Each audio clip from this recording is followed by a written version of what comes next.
Wayster, comment tu vas? Bon, aujourd'hui, j'ai envie de te parler des Open, mais pas pour aller contre l'organisation, pour une fois, mais plutôt contre les gens. Parce que chaque année, on te dit de tester ton fitness. Ok, mais je commence à voir tellement de gars en mode rageux en train de scruter tous les autres, et que je me dis qu'il fallait en parler. Alors, c'est parti pour la vidéo.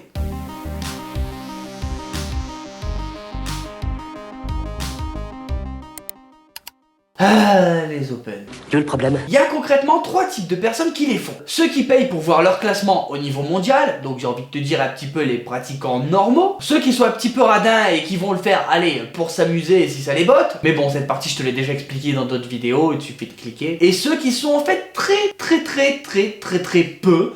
Et même encore là-dedans, peu. C'est-à-dire les athlètes qui, eux, font vraiment les Open pour essayer d'aller aux Games.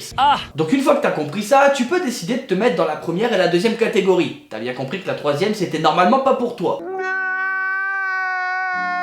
Et donc grâce aux Open, tu peux quand même essayer de te tirer la bourre avec les meilleurs. Le problème, c'est que ça a donné lieu à certains comportements que j'aurais pas cru voir. Mais dis-moi pas que c'est pas vrai! Mais qui m'irrisse un petit peu le poil. Et donc, c'était nécessaire d'en parler. Déjà, je vais partir de la base. Il y a ceux qui veulent absolument faire les WOD en RX, alors qu'ils ont un niveau scale toute l'année. Et toi, tu gobes toutes ces conneries? Si tu vois un WOD des Open, ou même un WOD normal, qui te demande de cleaner une barre que toute l'année tu galères à deadlifter, à quel moment, dans ta tête, c'est logique de le tenter en RX? You know what I mean?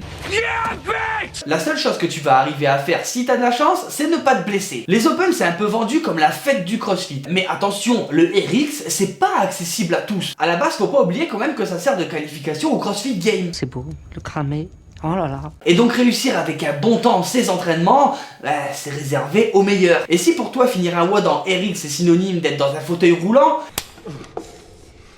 une seule question demeure. est-ce que tu penses que c'est vraiment comme ça que tu vas performer? Dans ce cas-là, c'est pas être bon d'arriver à finir, non, c'est juste être con. Effectivement, au niveau écriture, c'est pas loin, mais il y a quand même une petite différence. Ça, c'était pour faire un petit point performance sur les Open et sur ceux qui se croyaient un petit peu plus forts que ce qu'ils étaient. Mais maintenant, je vais te parler du cœur du problème, le truc bien relou qu'on voit de plus en plus en ce moment. Vous savez tous, enfin, normalement, que CrossFit HQ, ils sortent des standards et des nouveaux standards tous les ans. Et là, c'est le drame. Que ce soit pour les HSPU, les box jump, les burpees aux heures, etc. Bref, il y a des standards un peu relous pour tous les exos. Et tu sais aussi qu'avec la fatigue, parfois, t'arrives pas à tout bien respecter. On va pas se le cacher, ton cerveau des fois il est un peu dans un autre monde. Et donc dans cet esprit de performance et de vouloir challenger les meilleurs, on voit apparaître un nouveau type de crossfitter.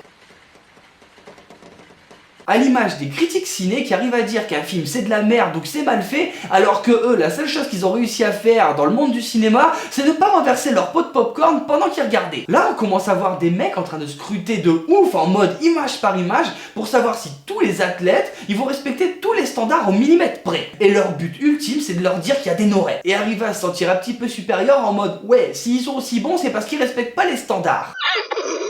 Au début, il y en avait que quelques-uns et je me disais, bon, c'est relou, mais soyons fous, effectivement, il y en a qui peuvent faire des erreurs. Mais maintenant, dès qu'on voit une vidéo d'une performance d'un athlète, c'est tout le temps. Ceux qui font ça, les gars, sérieusement, vous oubliez quand même une chose ou deux. Bon, déjà, quand même, on va pas se mentir, c'est vrai que CrossFit, parfois, il y a des petits passe-droits. Faut pas le dire, mais bon. Bref. Même si, effectivement, cette année, il y a pas mal de pénalités qui ont un petit peu plu au vu de certaines vidéos. Là, ok, il y a eu un petit peu de justice, on est d'accord. Mais le point principal, à quoi ça vous avance? Parce que même encore, s'ils avaient 200 reps en no reps, ils arriveraient quand même à vous exploser niveau performance. Ils sont meilleurs que toi, ils vont te mettre une cartouche. Et encore, tu pourrais peut-être les battre si eux, ils étaient à leur 3e entraînement de la journée. Et là encore, j'ai des doutes. Aïe, coup dur pour Guillaume. Donc à quoi ça va te servir de relever toutes ces petites erreurs? Tu penses vraiment que ça a un impact? Et petit sacripant que tu es, tu penses surtout que toi t'es parfait aussi? Que si tu publiais une vidéo de tes performances et qu'on les regardait, qu'il y aurait 50 personnes, 100 personnes qui vont essayer de te scruter, ils vont pas te trouver des no-reps? J'entends pas. Allô? C'est pas parce que tu vas arriver à faire 10 HSPU mieux que Rich Froning, Matt Fraser ou n'importe qui que tu vas les battre. Non, je t'assure, ça ne marche pas comme ça. En vrai, je te promets, ça me fait chier. Je vois tout le monde râler pour des box jumps, pour des burpees, qui a pas les 2 pieds en même temps, etc. Mais franchement, à quoi ça sert? Je sais pas.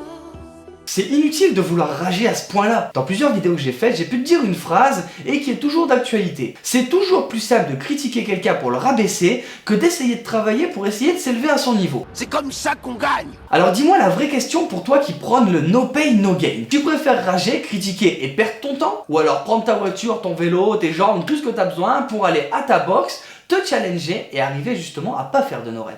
Bon voilà, j'espère que tu as compris le message de la vidéo pour dire qu'en fait ça servait à rien de chercher des no-reps partout, que CrossFit HQ ils prennent les mesures adaptées ou pas, ils font un peu ce qu'ils ont envie, de toute façon on n'a pas trop notre mot à dire là-dessus. Sinon toi justement, est-ce que ça te fait quelque chose de voir des athlètes qui font des mouvements qui sont pas totalement corrects? Tu peux le dire en commentaire, comme ça on pourra en parler. En attendant, la vidéo elle est terminée. Si t'es pas adaleux, laisse un pouce bleu, abonne-toi. Si tu veux rejoindre la team et voir un petit peu plus de l'enfer du décor, n'hésite pas à me rejoindre sur Instagram et Facebook, les liens ils sont en description. Si tu veux soutenir la team et porter les couleurs, et pareil, il y a le store. Oublie pas, le 24 novembre, il y a le live pour lutter ensemble contre la mucoviscidose. Il y a les infos en description. Et nous on se retrouve chaque mardi et vendredi pour une prochaine vidéo. Ciao ciao.